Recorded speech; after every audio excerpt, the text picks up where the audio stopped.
Yes.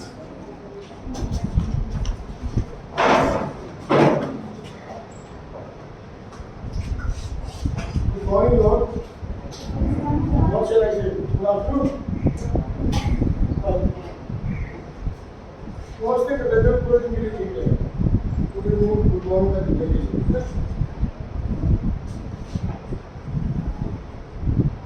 Physics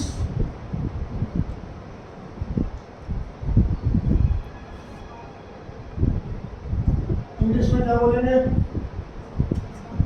भौतिक विज्ञान। उसका भी कौन सा चैप्टर है?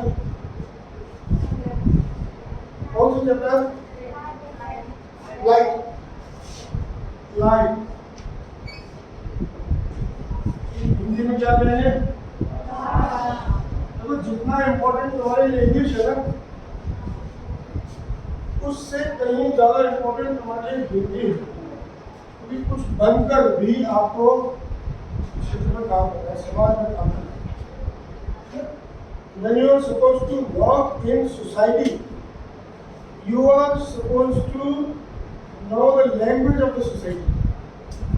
लोगों को अंग्रेजी नहीं आती, और अगर आप वहाँ अंग्रेजी में बात करेंगे तो आप उनके साथ ठीक से उनकी भावनाओं को, उनकी फीलिंग्स समझ नहीं पाएंगे। और आपके पास भी कोई अगर उनके लिए प्लान है, कोई योजना है, तो उसे समझा नहीं पाएंगे। इसलिए हिंदी इंग्लिश बोलो। Even if you belong to Hindi medium, अंग्रेजी को समझ में जाता है।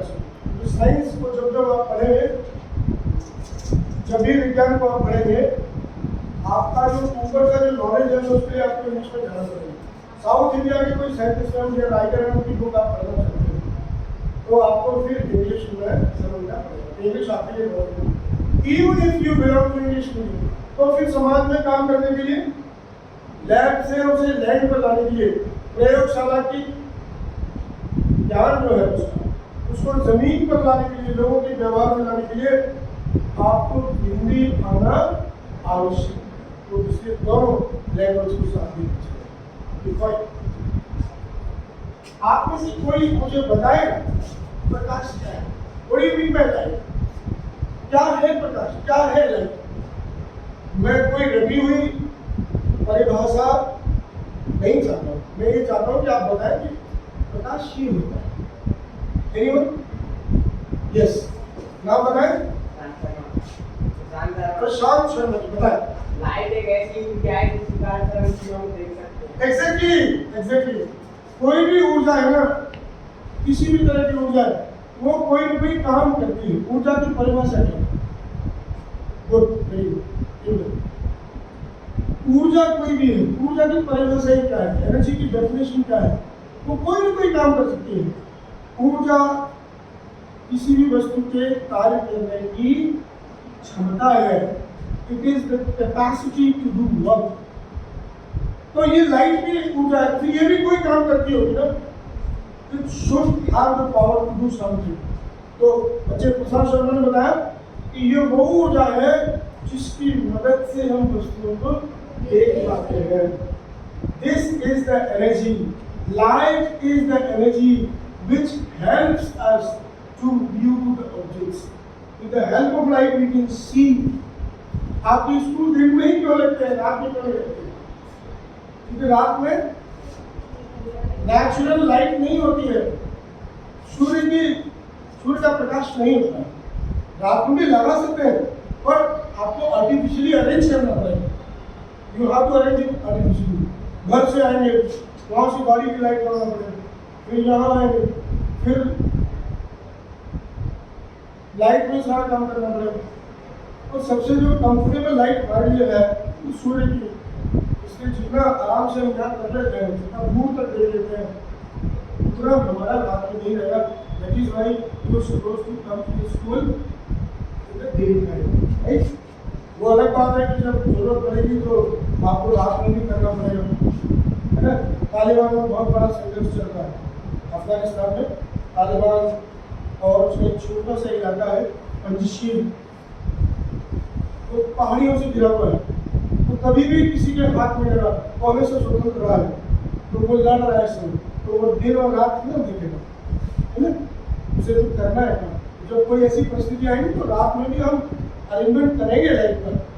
देखिए फाइन, अब इस प्रकाश में भी शायद, अच्छा प्रकाश के बारे में, लाइट के बारे में कुछ चीजें आपको पता होनी चाहिए। You should know supposed to know। प्रकाश एक ऊर्जा है, लाइट इज एनर्जी, और इसकी मदद से वस्तुएं हम देख पाते हैं। No light we can not see, हम देख भी नहीं पाएंगे। मैं तुम्हें नहीं देख पाऊंगा, तुम मुझे नहीं देख पाओगे, तुम बोर्ड पे नहीं देख पाओगे, मैं बोर्ड पे लिख नहीं पाऊंगा। ये सारी प्रकाश सीधी रेखा में चलता है। The light travels straight line, ये भी आपको देखिए। इसलिए जब कोई लाइट हो उसके बीच में हम कोई ऑब्जेक्ट रख देते हैं जिसके अंदर से ऊपर प्रकाश नहीं आ पाए, तो फिर छाया कमरे में लाइट जल रही है और बाकी सब लोग कुछ काम करना चाहते हैं, आप सोना चाहते हो, तो फिर क्या करते हो? अपनी आंखों को बंद कर लीजिए, जस्ट क्लोज योर आईज, तो लाइट अंदर नहीं आ पाती। या कुछ और भी रख लेते हो, समटाइम्स आप तकिया रख लेते हो, है ना? या जैसे बाहर से अगर बाहर लाइट है और अंदर तक आ रही है, आप दरवाजा खिड़की बंद कर लेते हो, लाइट नहीं आती। इसका मतलब ये है कि light travels in straight line, प्रकाश सीधी रेखा में ट्रेवल करता है। प्रकाश की किरणें, आपकी बुक में शायद होगा, law of independence of light rays, ऐसा कुछ है क्या? एक ही जगह पे बहुत सारी प्रकाश की किरणें जा सकती है, लेकिन वो प्रकाश की किरणें एक दूसरे को डिस्टर्ब नहीं करती हैं। तुमसे भी मेरी आंखों में प्रकाश आ रहा है, जितने भी लोग बैठे हैं इस क्लास में सब से मेरी ओर प्रकाश आ रहा है, लेकिन किसी के चेहरे से आने वाला प्रकाश किसी दूसरे के चेहरे से आने वाले प्रकाश को कोई इंटरफेयर नहीं कर रहा, इसलिए मैं सबको देख पा रहा हूँ। ऐसा नहीं है कि किसी एक बच्चे की नाक मैं किसी दूसरे के चेहरे पे देख रहा हूँ, या किसी बच्चे की आंख मैं दूसरे के चेहरे पे देख रहा हूँ, सबका अलग अलग है, कोई इंटरफेरेंस नहीं है ना। तो ये कुछ ऐसी चीजें होंगी प्रकाश के। फिर एक प्रॉपर्टी है प्रकाश की कि जब भी प्रकाश किसी चमकदार तल पर पड़ता है, when the light is incident on a reflecting surface, तो वापस उसी मार्ग पर लौट जाता है, bounces back to the same medium। इस घटना को हम प्रकाश का परावर्तन कहते हैं, रिफ्लेक्शन ऑफ लाइट, है ना। जैसे अगर कोई इस तरीके से मैंने कुछ बना लिया, तो पीछे पॉलिश है, इसकी कांच की एक पट्टी है, उसके पीछे पॉलिश है, तो ये इसका रिफ्लेक्टिंग सरफेस है ये वाला। अगर मैं इधर से कोई लाइट भेजता हूं तो वो इसके आर पार नहीं जा रही है, वापस आती है। समझ रहे हो? तो जब आप डायग्राम बनाएंगे तो केवल खेल लकीरों का नहीं है, it is not a game of lines. यहां एरो भी देना पड़ेगा, जाने वाली ये जान आने वाली, फिर टकराती है यहां, राइट। ये पॉइंट यहां टकराती है, इसको हम जैसे पी कहते हैं, for example this is a, this is, और फिर टकराने के बाद वापस लौटती है, तीर लगाएंगे इधर क्यों? तो इसमें आपको मैं यहां जैसे इसको लिख लेता हूं एक्स बाय, ठीक है ना।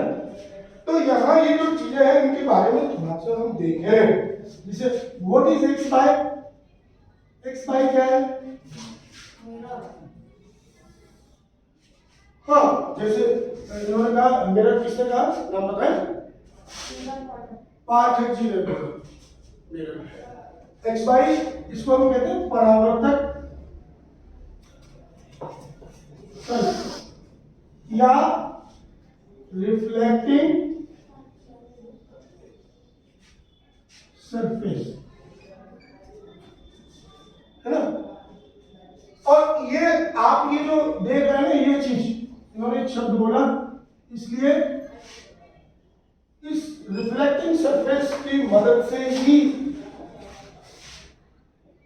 दर्पण बनता है, मिरर। ठीक, ये मिरर क्या है? What is mirror?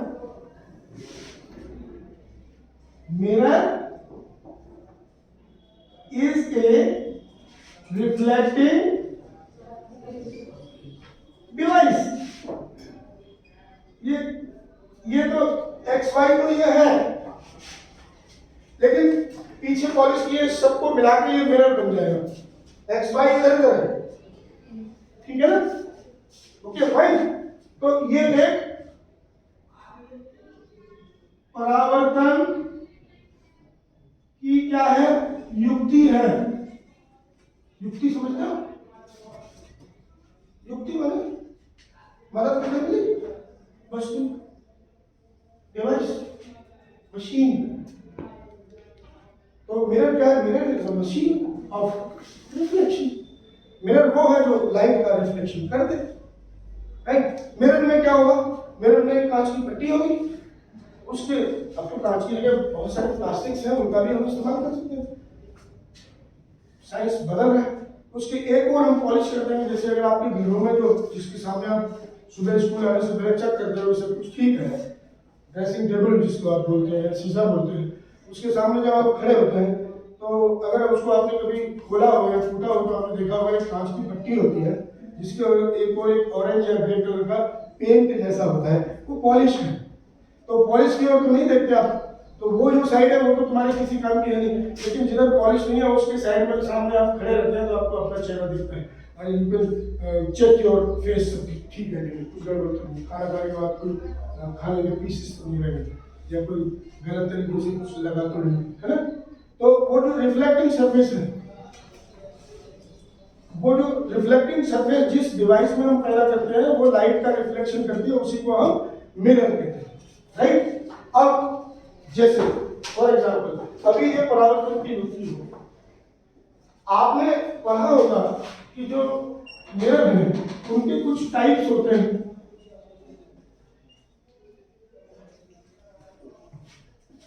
है ना? दर्पण के प्रकार,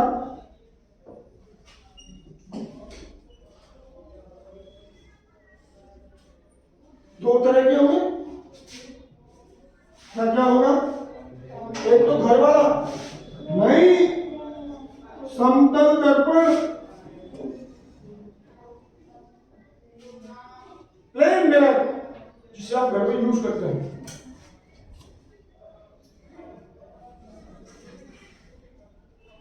कैसे बनता है ये? कांच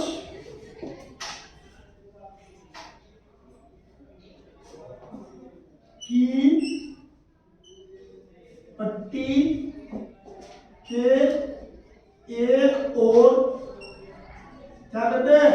पॉलिश करते हैं।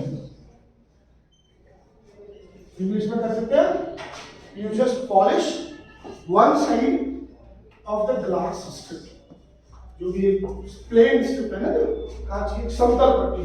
यहाँ एक शब्द और आप बोले, पट्टी की बजाय यहाँ ये समतल होनी चाहिए, टेढ़ी मेढ़ी नहीं होनी चाहिए, प्लेन होनी चाहिए। दूसरा क्या कर सकते हैं हम? गोलीय दर्पण।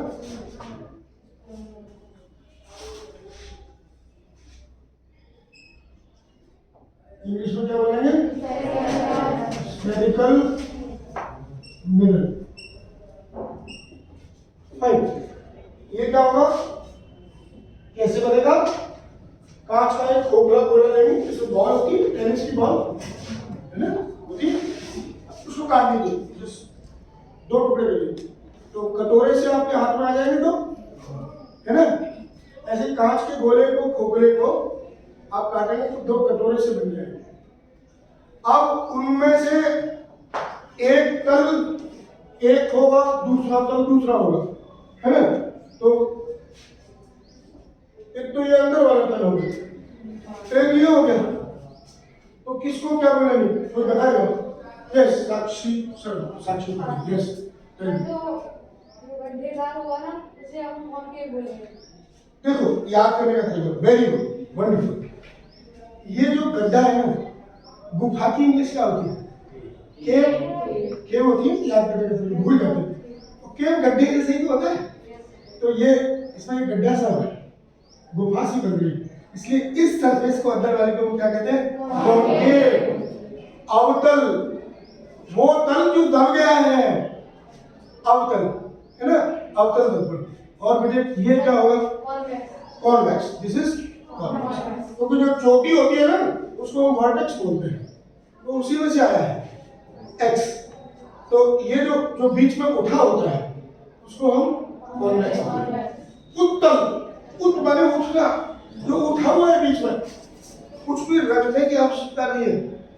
तो फिर रटे हुए तो गुड साक्षी बने रटे हुए तो हम भूल जाएंगे समझे हुए को हम नहीं भूलेंगे। पढ़ाने का मतलब क्या है या पढ़ने का मतलब क्या है? जो हमें आता है उससे नए वाले ज्ञान को जोड़ देना। whatever we know whatever we want to know अगर इनको इससे कनेक्ट कर देंगे तो चीजें बहुत आसान। सारा खेल कनेक्शन का है। If you establish a connection मेरे आपके बीच में एक संपर्क बनता है तो जो मैं कहूँगा वो आपकी समझ में आएगा। आप जो कहना चाहेंगे वो मेरी समझ में आएगा। But if the connection is gone connection is lost तो ना मैं जो कहना चाहता हूँ वो आपकी समझ में आएगा आप कुछ और सोच रहे हैं है ना और मैं जो आप कहना चाहते हैं वो मेरी समझ में आएगा। मोबाइल जो फोन है वो कनेक्टेड रहता है। If the connection is okay you get the net. आप व्हाट्सएप चलाते हैं आप यूट्यूब चलाते हैं आप और भी जो भी आप ऐप्स चलाना चाहें चलाते हैं। But if the connection is lost connection cut जाए तो फिर कुछ चलता है क्या? तो इसलिए जो तुम्हें आता है जो हम सीखना चाहते हैं उन दोनों के बीच में कनेक्शन बनाना है। This is my job this is the job of teacher. अब ये आपको बताना पड़ेगा। जैसे मैं मान के चल रहा हूँ आपको कुछ आता है प्रकाश का है आता है। अगर नहीं आता है तो यू जस्ट आस्क मी या जो भी आपके टीचर है उनसे पूछो कि सर ये मेरा सबका अलग अलग होता है ना किसी को कुछ आता है किसी को कुछ कम आता है। तो नहीं आता है तो बिल्कुल फ्री होके ठीक है ना बिल्कुल फ्री होकर पूछिए। Don't afraid.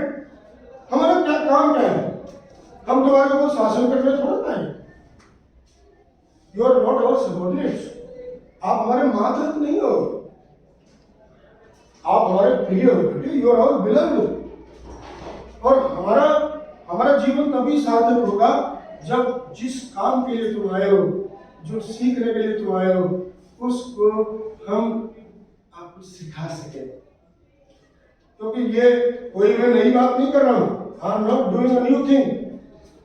मैं भी आपकी की तरह बैठा था 30 years back 35 years back 30 साल पहले 35 साल पहले मैं वहां था जहां आप थे और जहां मैं खड़ा हुआ मेरे गुरुदेव थे उन्होंने मुझे सिखाया। तो ये एक परंपरा है मनुष्य की। उनको उनके गुरुदेव ने सिखाया उन्होंने मुझे सिखाया मैं आपको सिखाऊं। फिर आप में से कुछ लोग टीचर बनेंगे फिर वो आगे वाली पीढ़ी को सिखाएंगे। बहुत सारे मेरे स्टूडेंट्स हैं जो टीचर बन गए हैं मोटिवेटर हैं ऑफिसर्स हैं वो ट्रेनिंग दे रहे हैं बहुत सारे लोगों को ठीक है ना। और ये जो हमारा आपका जो रिश्ता है ना ये चलता है जीवन भर। Even if you are out of school आप स्कूल छोड़कर चले भी जाते हैं तो भी ये रिश्ता खत्म नहीं होता। रेलवे स्टेशन पे मिल जाते हैं कभी कभी बहुत प्यार आता है एक दूसरे को। एयरपोर्ट मिल जाते हैं बहुत प्यार आता है। आज से लगभग 5 years back when I flew to Mumbai जब मैं मुंबई एयरपोर्ट पर पहुंचा मैंने सिर्फ फेसबुक पर एक अपडेट डाला था कि I am flying from Delhi to Mumbai and my flight is scheduled to land at this time at Mumbai airport. मैंने ये बोला तो उस पर फेसबुक पे बोल दिया and you will not believe कि जैसे मैं जब यहाँ से निकला था तो फ्लाइट लेने से पहले मैं 3-4 घंटे पहले एयरपोर्ट गया। मेरे पास यहाँ से दिल्ली तक जब तक टैक्सी से गया तब तक कम से कम 10 फोन थे, 10 मैसेजेस थे। Sir we are in Mumbai, मैं मुंबई में हूँ, मैं कैनरा बैंक का मैनेजर हूँ, मैं यहाँ इंडियन कोस्ट गार्ड में हूँ, मैं यहाँ एयरफोर्स बेस पे हूँ, मैं यहाँ बिजनेस कर रहा हूँ। सर मैं आपको लेने आता हूँ। मैंने सबको एक एक करके सबको कहा कि मैं going to stay for 3 days, 3 दिन में रुकूंगा, इसलिए कोई चिंता की बात नहीं है। मुझे सेलेक्ट करना पड़ा उन 10 में से। बेटे ठीक है आप आ जाओ। बाकी लोगों को मैंने मैसेज किया कि वो जो बच्चा है वो आ रहा है, वो उसको जानते थे क्योंकि एक ही आंगन में पढ़े हैं। तो मैं कहा वो मुझे लेने आ रहा है, आप तकलीफ मत करो, उसके बाद में मैं आप सबसे मिलकर आऊंगा, या हम एक ऐसी जगह चुन लेंगे जहाँ पर सब लोग मिलेंगे। तो गाड़ी खड़ी थी, गाड़ी खड़ी। तो मेरा कहने का मतलब यह है कि अगर गुरु या टीचर ये समझे कि अभी ये फीस दे रहे हैं इसलिए पढ़ाएंगे, नो, केवल फीस नहीं होती, फीस तो इस विद्यालय की मेंटेनेंस के लिए होती है, ठीक है ना, जो खर्चे उनके लिए होते हैं। बाकी ये रिश्ता होता है जो जीवन भर का रिश्ता है, ठीक है ना।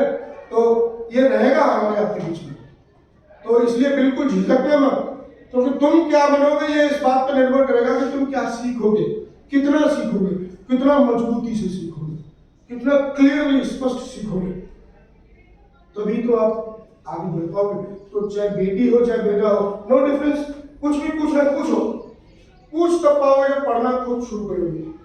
घर जाकर खुद पढ़ना शुरू करोगे तो प्रश्न मन में आएंगे, क्योंकि प्रश्न अगर आप नहीं पूछते हो, whenever you don't ask any question, तो दो ही संभावनाएं हैं। There are 2 possibilities, great possibilities actually.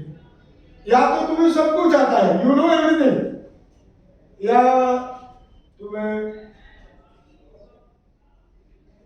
मतलब मैं ये शब्द बोलूंगा ही नहीं, तुम्हें सब कुछ आ सकता है लेकिन तुमने ध्यान ही नहीं दिया, तुमने पढ़ा ही नहीं, ठीक है ना। तुम पढ़ के तो देखो, जितने सवाल तुम्हारे दिमाग में उठेंगे, जितनी परेशानियां तुम्हारे दिमाग में आएंगी, तुम ये मान के चलो, तुम 4 लाइन भी किताब में पढ़ोगे ना तो तुम्हें लगेगा ये वर्ड मेरी समझ में नहीं आ रहा, इंग्लिश में इसका मतलब क्या होता है, या ये डेफिनेशन समझ में नहीं आ रही। अच्छी बात है, just note it down, note करके लाओ।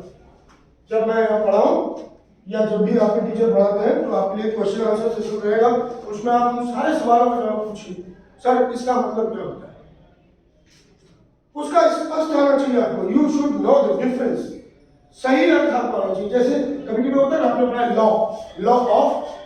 लॉज ऑफ रिफ्लेक्शन, इसमें पढ़ा, और फिर आप कभी कभी पढ़ते हैं रूल भी तो पढ़ते हैं। रूल का मतलब क्या होता है, नियम, और लॉज का मतलब लगभग, है ना। लेकिन what is the difference, traffic rules, है ना, और लॉ ऑफ रिफ्लेक्शन, दोनों जगह ट्रैफिक के नियम और परावर्तन के नियम दोनों जगह, लेकिन एक जगह लॉ लगाया हमने, दूसरी जगह रूल लगा दिया। व्हाट इज द डिफरेंस, यही तो अंतर होता है, क्योंकि वो छोटी सी चीज आपने कभी उस पर ध्यान नहीं दिया। हमने भी कभी आपको उकसाया नहीं पूछने के लिए। टीचर वो है जो, मेरा जॉब ये होगा, this is going to be my job, कि मैं तुम्हें उकसाऊंगा पूछने के लिए, तुम्हारे अंदर सवाल पैदा करूंगा। I am going to produce questions. जितने सवाल उतने उत्तर आएंगे, और जितने उत्तर आएंगे उतना सब्जेक्ट या टॉपिक ज्यादा समझ में आएगा। No questions, no answers, no understanding. इसलिए पूछना है, जो भी छोटा से छोटा सवाल, व्हाट इज द प्रॉब्लम, छोटा सा सवाल होगा तो फिर छोटा जवाब मिल जाएगा, बड़ा सवाल होगा बड़ा जवाब मिल जाएगा। कोशिश करेंगे आपको देने की। मुझे नहीं आता होगा मैं अपने गुरुजन से पूछूंगा, गूगल से पता करूंगा, बुक्स में से ढूंढूंगा, कोई बेइज्जती महसूस नहीं करूंगा।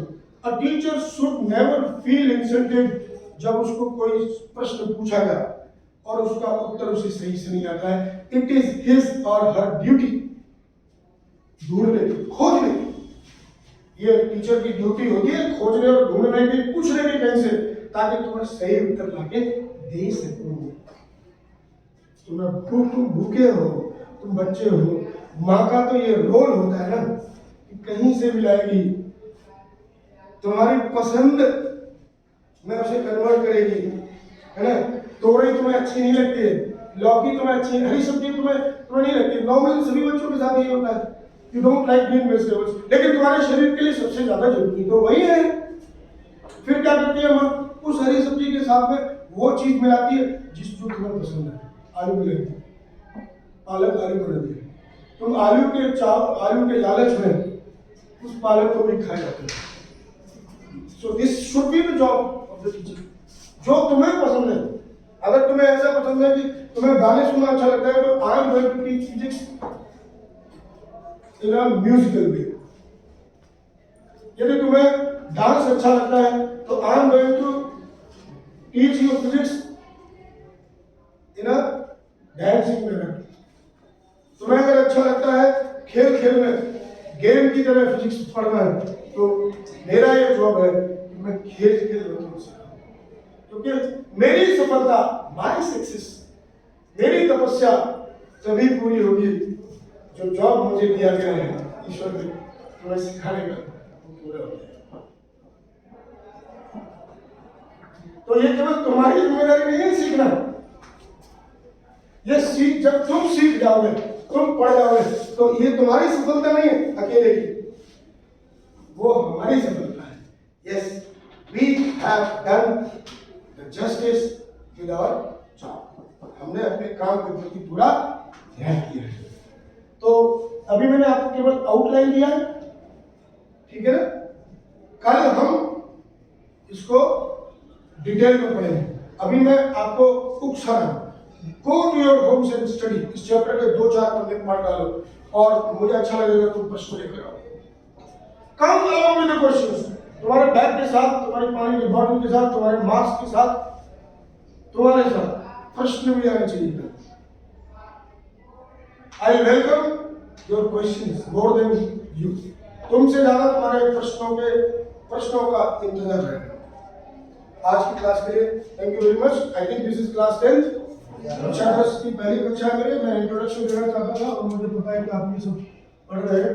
तो ये डायग्राम्स की बिल्कुल चिंता मत करना, आपको केवल एक ही काम करना है। जब ये लाइन पढ़ रहे हो तो एक काम करके लाना, पेंसिल लाना, bring your pencil, bring your rubber, एक स्केल ले आओ 6 इंच वाला प्लास्टिक का, है इतना तो कर लोगे।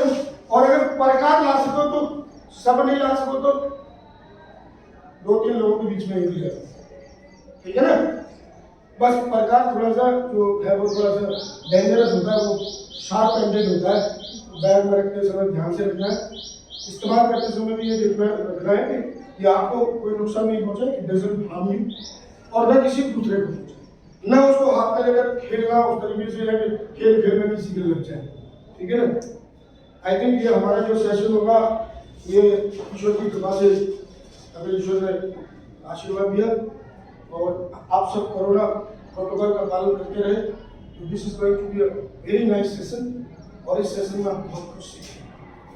आपकी रेगुलरिटी मस्ट है, उसका आपको ध्यान रखना है। एक चीज और कह रहा हूँ, कभी कभी ऐसा होता है कभी कि आप स्कूल नहीं आते,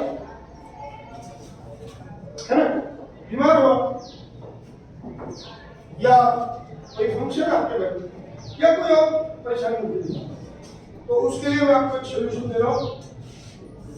आप ये मोबाइल में सबने देखा है, क्या है ये वीडियो है। उसके बाद जब YouTube को आप उसमें करते हैं, नेट को ऑन कर लीजिए, पहले कनेक्शन आपको ऑन करना पड़ेगा नेट, फिर वहां पे सर्च का सर्कल आता है, ऐसे गोला सा है, उस पर क्लिक करना है, फिर टाइप करेंगे आप GC मिला के, है ना, फिर स्पेस लगाएंगे, सब कुछ ये दास, फिर स्पेस लगाएंगे। दिस इज द चैनल, इसका पूरा नाम है, ये चैनल का नाम है गौ माने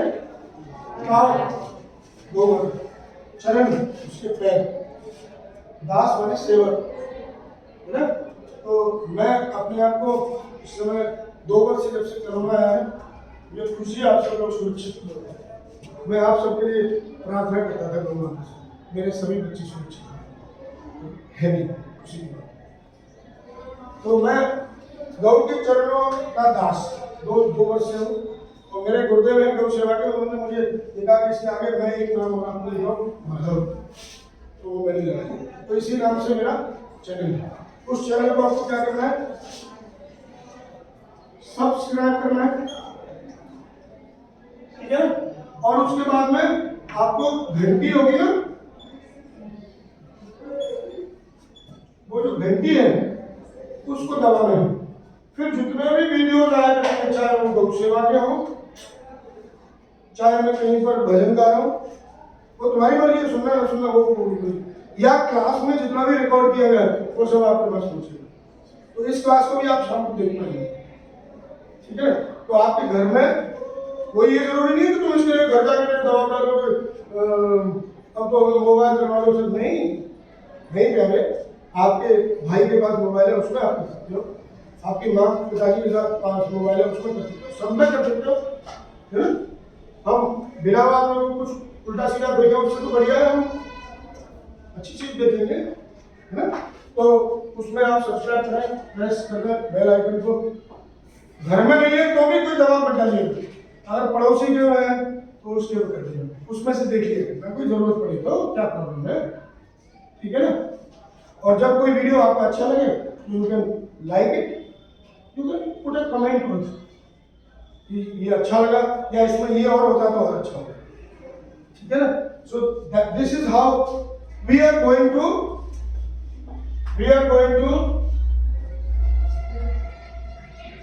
बी अवेलेबल ऑन इंटरनेट, ताकि अगर कोरोना काल आ भी जाए और आपके लिए स्कूल बंद भी कर दिया जाए, then we will arrange the classes here. हम यहाँ वीडियो बनाएंगे, आपको यूट्यूब पर पोस्ट करते रहेंगे, आप वहां से देख सकते हैं। कोई प्रश्न है तो कमेंट में ले सकते हैं, या मेरा नंबर आपके पास है, व्हाट्सएप पे मैसेज कर सकते हैं, ठीक है। सर ये प्रॉब्लम है, मैं आपको सीधा व्हाट्सएप पे सुना दूंगा, 9758663470। This is my WhatsApp number. अगर मैं फोन नहीं उठा रहा हूँ, कुछ नहीं कर रहा हूँ, आप कोई भी आपकी प्रॉब्लम है ना, आप इसको भेज सकते हो।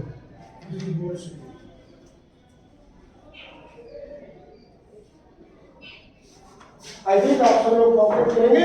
कल जब आप आएंगे तो आप रबर, पेंसिल, एक स्केल और एक डिवाइडर जो प्रकार है उसको लेकर आएंगे, फिर हम इसके डायग्राम बहुत अच्छे से सीखेंगे।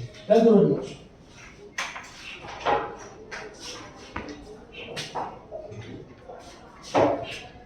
नमस्ते, जय गौ माता की। Thank you.